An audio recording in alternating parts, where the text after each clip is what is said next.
호세아 6장 말씀을 우리가 함께 나누겠습니다. 호세아 6장 말씀은 우리가 많이 읽혀지는 말씀이고 구약에서도 굉장히 중요한 말씀 중에 하나입니다. 6장 1절에 보면 오라 우리가 여호와께로 돌아가자. 여호와께서 우리를 찢으셨으나 도로나게 하실 것이요 우리를 치셨으나 싸매어 주실 것임이라 하십니다. 자, 치신 이는 여호와고 싸매어 주시는 이도 여호와시고 낫게 하시는 이도 여호와시고 심판하시는 것도 여호와고 그걸 회복해 하는 것도 여호와다. 이렇게 보면 하나님 좀 변덕스럽다. 어떻게 쳤다가 다시 낫게 하고 찢으셨다가 다시 싸매어 주느냐 이렇게 생각할 수 있지만 근본적인 원인을 보아야 합니다. 우리가 여기 말씀 보면 아담처럼 7절에 저희는 아담처럼 언약을 어기고 말씀하고 있습니다.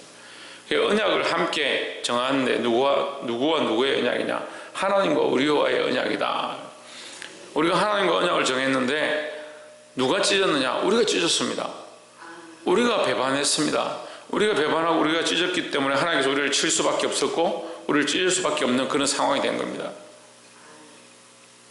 그럼 하나님은 치시고 찢으셨다. 하나님이 하신 것만 생각하는 게 아니고 우리가 한 것을 생각해야 됩니다. 우리가 범죄하고 우리가 잘못한 것 때문에 하나님 치셨고 찢으셨는데 하나님의 마음은 치고 찢는 것으로 끝나는 것이 아니고 다시 싸매어주고 회복하길 원하신다라는 겁니다. 그러니까 하나님이 인애고 자비하심이죠. 그러니까 하나님께서 우리를 찢으셨으나 고치시고 찢으셨으나 싸매어 주시고자 하는 이것이 하나님의 마음인 줄 우리가 알아야 할 것입니다.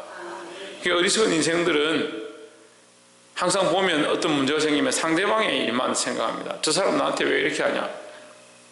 저 사람 나한테 이렇게 하니까 나는 나도 이렇게 해야겠구나. 원래 자기가 했던 모습을 보지 못합니다.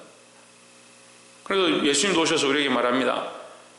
먼저 내 눈에서 덜보를 빼어라. 내 눈에서 덜보를 빼야 남의 눈에서 티끌을 빼지 않겠느냐. 근데 우리는 뭘 잘합니까? 남의 눈에서 티끌을 빼는 데는 아주 전문적입니다. 야, 그렇게 하면 안 돼. 신앙생활도 그렇게 하면 안 돼. 믿음생활도 그렇게 하면 안 돼. 그건 정확하게 잘 뺍니다. 잘 봅니다. 잘 집어냅니다. 비판을 잘합니다. 판단을 잘합니다. 비판과 판단을 성경이 하지 말라는 게 아니에요. 자꾸 우리가 착각하는데 비판을 받지 아니하려면 비판하지 말라. 비판을 받는 건 누구냐? 나입니다. 나. 받지 아니하려면 비판하지 말라. 어떻게 됩니까? 내가 비판받을 걸 먼저 뽑아내고 그 다음에 비판을 하면 되는 거예요. 그 비판을 위한 비판이죠. 그렇게 잘못하면 나의 모습을 안 고치고 상대방만 비판하면 그건 결국 뭡니까? 비판을 위한 비판이다. 비판하고 싶어서 비판하는 거다. 하지만 나의 잘못된 것을 뽑아내고 그를 살리기 위해서 비판하면 그건 살리는 일이다 하는 거죠. 그래서 성경은 우리에게 판단하라 합니다. 근데 자꾸 판단하면 안 된다 착각하는 겁니다. 자기를 하나님 앞에 정결하게 하지 않으니까 정결하지 않은 자가 우리나라 속담에서 뭐 묻은 개가 뭐 묻은 개를 나무란다 그런 말이 있습니다. 우리가 이것을 뽑지 않으면 뽑는 것이 헛수고다. 내가 그리스도를 알지 못하고 내가 하나님 알지 못하면 내가 그들에게 가르치는 것이 헛되다. 그러니까 우리가 가르치고 전할 때 항상 내가 먼저 하나님 앞에 말씀 앞에 바로 서 있어야 된다는 겁니다. 그래서 하나님의 마음은 이렇게 우리를 찢고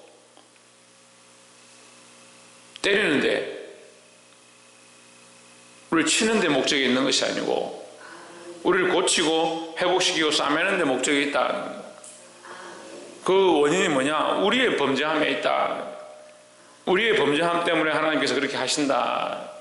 그런데 원래 하나님의 근본 마음은 우리를 향한 회복과 사랑이다 하는 겁니다. 이제 여호와께서 이틀 후에 우리를 살리시며 3일에 우리를 일으키시리니 우리가 그 앞에서 살리라. 어디서 살 수 있느냐? 하나님 앞에서 살 수 있다. 다른 데서 살 수 있는 것이 아니라 다른 곳에 소망이 있는 것이 아니다. 하나님께만 소망이 있다라는 겁니다. 3절에 그러므로 우리가 여호와를 알자.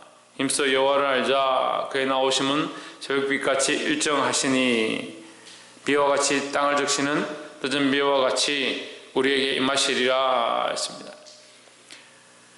비와 같이라는 말은 땅을 살리는 이 젖줄입니다. 땅이 살 수 있는 유일한 방법, 땅이 살아야 누가 삽니까? 사람이 삽니다.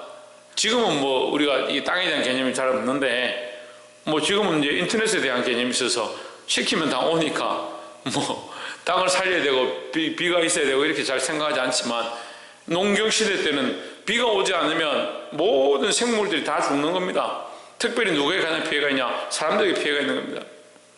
이른 비와 늦은 비, 그 때를 따라서 공급하시는 비가 있어야 이게 농사하고 살 수 있다. 그래서 생명이 살 수 있고 생축이 살 수 있고 결국 인생이 살 수 있다. 이 생명이 살아가는 방법, 살아갈 수 있는 유일한 길이 뭐냐? 3절에 그러므로 우리가 여호와를 알자 하십니다. 알자. 누구를 알아야 되냐? 하나님 알아야 된다. 하나님을 모르니까 하나님의 사랑과 인애의 팔을 심판과 몽둥이의 팔로 착각하고 하나님을 배반하는 거죠. 하나님을 모르니까 하나님을 거룩한 존귀하신 하나님, 형상으로 만들 수 없는 하나님으로서 여겨야 되는데 자꾸 만들어내는 겁니다. 어떠한 실존적인 존재로 내 앞에 있어야 그게 하나님이다 착각하는 겁니다. 그래서 지금도 이 시대에 많은 사람들이 우상을 만들고, 심지어 믿는 사람들조차도 우상 앞에 절하고 우상을 쫓아간다는 거예요. 종교개혁에 제일 우선이 되었던 게 뭐냐면 이 성상입니다. 성상. 교회 안에 우상이 가득한 겁니다. 뭐든지 만들어가지고 그게 거룩하다. 심지어는 죽은 사람들의 시체를 갖다 놓고 거의 성인이니까 그걸 만지면 너희가 복을 받는다. 계단을 올라오면 이 계단이 고난의 계단인데 이걸 다 통과하면 올라오면서 기도하고 올라오면서 돈을 내고 그렇게 하면 너희가 죄의 사함을 받는다. 이게 다 이 형상화 시키고 규율화 만들고 만지고 그 법도를 지키게 만드는. 뭘 모릅니까? 하나님 없는 것들을 가르치는 겁니다. 자기를 위한 방법, 눈에 보이는 것들로 만들어서 하나님의 영광을 가려버리는 겁니다. 우리가 알게 모르게 하나님의 영광을 잊어갑니다. 하나님의 은혜를 잊어갑니다. 살아계신 하나님을 잊어갑니다. 오늘 이 시대는요, 제가 한마디로 하면 가치관이 하나님을 넘어선 시대가 됐습니다. 자기 가치관이. 자기를 사랑하고 자기가 옳다라고 생각하고 자기가 이렇게 하는 것이 신앙생활이다. 설교는 이렇게 해야 되고 말은 이렇게 해야 되고 목사는 이렇게 해야 되고 장로는 이렇게 해야 되고 교회는 이런 절차를 따라서 해야 되고 하는 그런 틀 속에 가두어버려서 그게 신앙생활이 되어버렸어요. 하나님을 두려워하고 하나님 앞에서 하나님 기뻐하시는 것이 무엇일까? 다시 말씀드립니다. 하나님 여호와를 알자. 힘써 여호와를 알자. 우리가 힘써야 될 게 뭐냐? 하나님 아는 것. 이것이 옳고 저것이 틀렸고 나는 이렇게 하는 게 맞는데 저렇게 하는 게 아닌데, 그게 아니라 우리가 뭘 해야 되냐? 하나님 아는 것을 힘써야 된다. 다시 돌아가면요, 먼저 내 눈에서 들보를 뺀다. 어떻게 빼느냐? 뭐가 들보인지 어떻게 알고 빼느냐? 무슨 기준으로 이 들보를 빼느냐? 하나님 아는 것, 하나님 알아가는 것, 하나님 알게 되면 내 안에 연약함을 보고 나의 죄의 약됨을 보고 점점 이것을 뽑을 수밖에 없습니다. 그래서 시대가 악해지면 결국 뭐가 없어지냐? 회개가 없어집니다. 왜 회개가 없어집니까? 왜 회개가 없어질 것 같아요? 울고 뭐 눈물 흘리고 하는 게 없어서 아닙니다. 왜? 하나님을 보지 못하니까요. 하나님 보지 못하니까요. 우리 인생이 아무리 어렵고 욥보다 더 어렵다 하더라도 욥조차도 하나님 앞에 하나님 형상을 보게 될 때 그 하나님 앞에서 내가 죄인이고 죽을 수밖에 없구나. 이사야조차도 하나님 앞에 서서 그 하나님의 영광을 볼 때 오라 나는 죽게 되었도다. 입술이 부정한 백성 중에 거하면서 사시는 하나님을 배웠도다. 그렇게 말합니다. 그러니까 하나님을 보지 못하니까 자기가 다 어려운 줄 압니다. 지금 신앙생활 하는 그리스도인들을 다 모아놓고 하나님 앞에 서면 회개해야 되겠습니까? 안 해야 되겠습니까? 물어보십시오. 여러분들 하나님 앞에 서 있습니까? 회개하고 있습니까? 물어보면 회개를 하지 않습니다. 특별히 교회 가운데 큰 직분들을 맡은 사람들은 더 그렇습니다. 직분이 자존감이라고 생각합니다. 존재감인 줄 착각하고 있습니다. 사람들이 자기를 인정해 주는 것이 자기의 자랑이라 착각하고 있습니다. 우리가 하나님 아는 것이 자랑이 되어야 합니다. 하나님을 깨달은 것이, 하나님의 말씀을 아는 것이 우리가 살아갈 수 있는 유일한 방법임을 알아야 합니다. 그것이 이른 비와 같이 늦은 비와 같이 우리 영혼을 소생시키시고 우리를 살린다는 겁니다. 하나님 알지 못하는데 우리에게 아무런 수많은 것들이 우리에게 있다 한들 그것이 어디에 쓰겠습니까? 사랑하는 성도 여러분, 하나님 아는 것이 우리에게 새벽빛같이 3절 말씀에 있는 것처럼 그의 나오심이 새벽빛같이 일정하다. 비와 같이, 이른 비와 늦은 비와 같이 우리에게 임하신다. 결국 우리를 살리는 방법, 우리가 살 수 있는 방법은 하나님 아는 것, 하나님의 말씀을 알고 하나님을 똑바로 알고 그 하나님 앞에 서는 것밖에 없다는 것을 알게 되기를 주의 이름으로 축복합니다. 마지막 세 번째로 6절에 나는 인애를 원하고 제사를 원치 아니하며 번제보다 하나님 아는 것을 원하노라 했습니다. 자, 우리가 하나님 알아야 된다, 힘써 하나님 알아야 된다는 것은 이미 나누었고, 여기 6절에서 우리가 보지 못했던 말씀은 나는 인애를 원하고 했습니다. 나는 제사를 원치 아니하며, 여러분 이 정말 두려운 말씀인데요, 우리가 착각하는 것 중에 하나가 뭐냐면 예배는 하나님 원하신다 이렇게 생각합니다. 제사는 하나님 원하신다. 그럼 물어봅시다. 제사 제도가 사람을 위해서 있는 겁니까? 하나님을 위해서 있는 겁니까? 당연하죠. 사람을 위해서 있는 거죠. 하나님이 고기를 좋아해서, 고기 냄새를 좋아해서 양을 잡아서 태워라. 태우는 냄새를 내가 좋아한다. 말이 안 되잖아요. 내가 암사슴에 앞가슴을 좋아해서 그걸 흔드는 걸 좋아한다. 말이 안 되잖아요. 나는 1년에 한 번 피를 흘리고 그 피를 쏟고 내 문지방에 바르고 그걸 기뻐한다. 말이 안 되잖아요. 전능하신 하나님이 뭐가 아쉬워서 너희 피를 흘려라, 불을 태우라, 고기를 태우라, 각을 떠라, 내가 그걸 기뻐한다. 말이 안 되잖아요. 왜 말이 안 되는 신앙들을 합니까? 예배가 물론 하나님께 드려져서 하나님 기뻐하시고 그 영광을 받으시지만 우리를 살리기 위한 것으로 우리에게 허락하신 겁니다. 인류를 살리기 위한 방법으로 제사를 허락하신 겁니다. 그런데 왜 그것이 우리가 하나님이 원하시는 것인 것처럼 착각하고 있냐는 거예요. 제사가 하나님을 위하여 있는 게 아니라 인간을 살리기 위해서 있는 겁니다. 그럼 거기 뭐가 있습니까? 하나님의 인애와 하나님의 자비하신 것, 하나님의 사랑이 그 제사 속에, 이 예배 속에 숨어 있는 겁니다. 그러니까 주일도 제가 화가 나서 이게 속상하다고 책망을 한 거예요. 누구를 위해서 예배하냐, 누구를 위해서? 내가 부르고 싶은 노래, 내가 하고 싶은 방식, 내가 하고 싶은 대로 기도하고, 내가 드리고 싶은 만큼 챙겨오고, 마음도 드리지 아니하고, 준비도 하지 아니하고, 기도도 하지 아니하고, 이것이 영적 전쟁이고 영적 싸움이고, 이 예배 가운데 깨어 있어야 될 자들이 정신 차리지 아니하고, 그러면서 지금 예배하고 있다. 나는 이 자리에 앉아 있으니까 예배하고 있다. 하나님이 이 제사를 원치 않는다니까요. 제사를 원치 않냐고, 나는 인애를 원한다. 참 사랑을 원한다. 영혼을 사랑하고 너희가 하나님 앞에 살았다면, 하나님을 알았다면, 하나님께서 살리기 원하신다면, 찢었지만 다시 싸매기 원하시는 그 하나님의 마음을 알았다면 너희도 찢지 말고 싸매고 죽어가고 넘어지는 자들을 다시 일으키고, 그럼 우리의 예배의 방향이 나오잖아요. 어떻게 예배해야 되냐?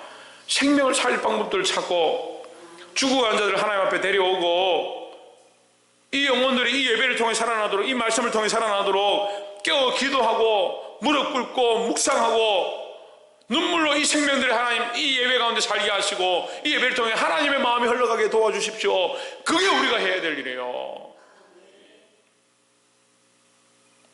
날마다 새벽기도 나와 앉아있고 날마다 하나님 말씀 펴있고 성경을 창세기부터 요한계시록까지 다 안다고 한들 뭘 합니까? 하나님 마음을 전혀 모르는데.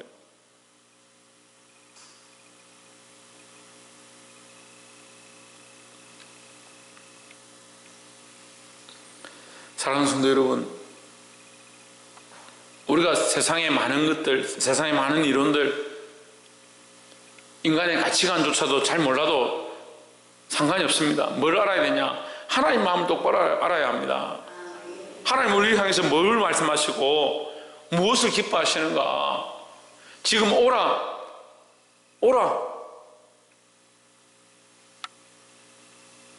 우리가 여호와께로 돌아가는 방법이 뭐냐? 하나님 마음을 똑바로 알고 하나님 우리를 찢는 목적이 아니라, 우리를 치는 게 목적이 아니라 우리를 살리는 것이 하나님의 목적이다. 너희가 살 수 있는 방법에 대해서 또한 얘기한다. 돌아가자. 그 다음에 뭡니까? 힘써 여호와를 알자. 하나님을 아는 것이다. 뭘 모릅니까? 하나님 마음을 모릅니다. 하나님 어떤 분이신지 모릅니다. 그래 인생의 세 번째 뭐합니까? 자꾸 제사 드리고 재물 가져오고 짐승 끌고 와서 하면 하나님 이제 내가 할 거 다 했다. 하나님 이거 기뻐하시고 내가 할 거 다 했다. 이 연약한 인생들아, 이 어리석은 인생들아, 하나님이 제사를 원하느냐?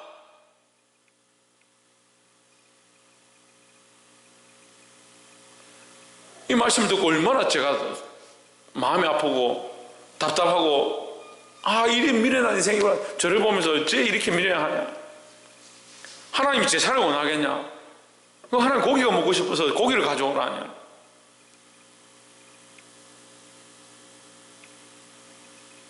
하나님의 마음은 제사에 있는 것이 아니고 생명을 살리는 데 있다. 그러니까 제사는 결국 생명을 살리기 위해서 있는 것이고 예배도 생명을 살리기 위해서 있는 것이다. 물론 하나님 받으시죠. 제사를 받으시고 예배를 받으시죠. 그래서 예배를 통해서 하나님께 영광 돌리는 게 옳지요. 하지만 예배를 통해서 누가 살아야 되냐? 하나님의 은혜로 우리가 살아야 된다는 거예요. 그 사는 방법을 지금 우리가 오늘 이 말씀에서 계속 얘기하고 있습니다. 사는 방법이 뭡니까? 하나님을 아는 겁니다. 하나님 아는 거. 하나님 아는 자는 뭘 한다? 지금 4절부터요 끝까지 그 얘기를 하는 거예요. 빼앗지 말고 공의로 행하고 나눠주고 사랑하고. 하나님 아는 자는 영혼들을 사랑하고요, 하나님 아는 자는 그 영혼을 위해서 내가 무엇을 할 것인가, 그 영혼을 살리기 위하여 교회 가운데 이 생명들을 살리기 위해서 어떻게 할 것인가. 기도하는 일이 뭡니까? 뭘 기도하느냐? 기도하라 하면 자기 먹고 사는 거, 자식들 기도하고 기도할 게 없다. 교회를 위해서 기도하라면 교회 건물을 위해서 기도하고 교회 세우신 자를 위해서 기도하고 그게 끝이다. 하나님의 마음으로 보라고요. 여기 한 아이, 한 초등학생 그냥 마당만 와가지고 지금 여기 오는데 더럽히고 가는 그 어린아이 한 명도 얼마나 귀중한 생명이냐. 심지어는 교회에 지난주 우리 공부하고 있는데 와가지고 교회에서 마당에 담배 피고 이 땅을 밟고 지나가는 사람, 그 사람도 제가 돌아보고 생각해 보니까 그래도 교회 와서 딴 데 가서 담배 안 피우고 교회 와서 담배 피우고 그 마당을 밟고 둘러보고 가는 게, 저 사람 그래도 교회에 대한 마음이 좀 있구나. 하나님 그들에게 은혜를 베풀어 주십시오. 그런 기도가 되는 거예요. 이게 뭘 알아야 되냐? 하나님 마음을 알고 하나님의 그 뜻을 알고 영혼에 대한, 생명에 대한 그런 모습으로 나가야 된다는 겁니다. 말씀을 맺겠습니다. 세 가지를 얘기했습니다. 하나님 알아야 되고, 나를 알아야 되고, 그죠? 하나님 보면 내가 보이는 겁니다. 그럼 하나님을 보고 나를 보고, 그럼 나의 이 들보를 빼고 나의 죄악됨을 빼고, 그럼 어떻게 하냐? 다른 영혼을 보는 겁니다. 다른 생명을 보는 겁니다. 그래서 하나님의 마음이 인애임을 알고 하나님 우리를 향한 인애가 있는 것을 깨달았다면 나는 뭐하냐? 깨달았으니까 하나님 나를 인애하시는구나, 나를 사랑하시는구나. 그게 아니라 나는 제사를 원치 않냐고 인애를 원한다. 그럼 하나님 마음이 인애를 원하니까 나는 뭐 해야 되냐? 인애를 베푸는 자, 하나님의 은혜를 함께 나누는 자, 많은 사람을 그 하나님의 인애로 이끌어 드리는 자의 삶을 살아야 된다라는 겁니다. 사랑하는 성도 여러분, 11절에서 유다여 내가 내 백성의 사로잡힘을 돌이킬 때에 내게로 추수할 일을 정하였느니라 했습니다. 추수할 일을 정하였느니라. 제가 이제 이 말씀 안 하고 넘어가려는데 이제 이 말씀 하는 것이 여러분 좋을 것 같아요. 11절에 추수할 일을 정하였다. 추수를 하면요, 추수 때에 결국 결과가 나는 겁니다. 추수 때. 그 가라지와 쭉정이를 뽑지 마라 했습니다. 같이 알곡도 상할까 하노라. 뽑지 마라 해서 언제 뽑느냐? 추수 때 뽑습니다. 추수 때. 추수는요, 믿지 않고 하나님 알지 못하고 하나님 배반하고 하나님 믿는다고 하면서 종교적인 색채는 갖고 있지만 쭉정이로 자라있는 것들은 뽑힘을 당하고요, 알곡은 베어서 하나님의 천국 창고에 갖다 넣는 겁니다. 그게 추수라는 것은 나누는 거예요. 나누는 거. 추수라는 것은 걷어들이는데 나누는 겁니다. 누가 쭉정이를 걷어들여서 창고에 넣겠습니까? 하나님의 인애로 생명을 살리는 일들을 했느냐?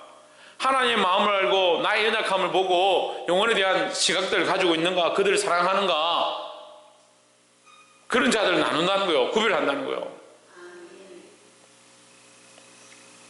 사랑하는 성도 여러분, 오늘 이 말씀이 분명하고 우리에게 분명하게 가르쳐주고 있습니다. 이 말씀을 깨닫고 생명을 사랑하는 마음을 하나님의 마음으로 알아서 하나님의 마음 우리 안에 들어옴으로 우리의 연약함을 깨닫고 생명을 사랑함으로 나아가기를 주의 이름으로 축복합니다. 기도하겠습니다.